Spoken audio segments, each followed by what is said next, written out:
طيب، بفهم من كلامك إنك مو ناوي تسامحه لأمير لأنه خانك وتزوج جوليا، مو هيك؟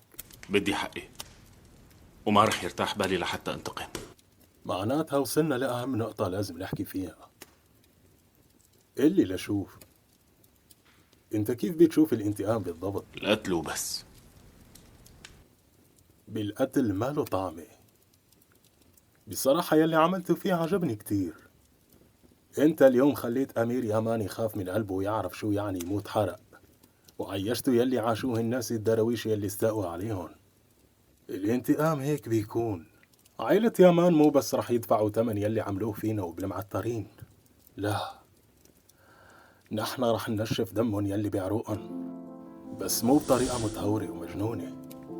لازم يكون كل شي مدروس بالمسطرة.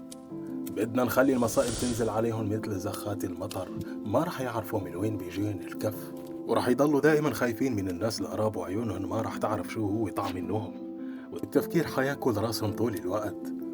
رح ينسوا شو هي السعادة والهنا لبقية حياتهم. رح أخليهم يذوقوا طعم الغدر والخيانة منيح. رح نخليهم ما يفكروا مجرد تفكير إنهم يأذوا أو يغدروا حدا. على فكرة أنا بلشت شغل وخليت أمير يامان يخاف ويشك برجاله بحركة صغيرة وبس.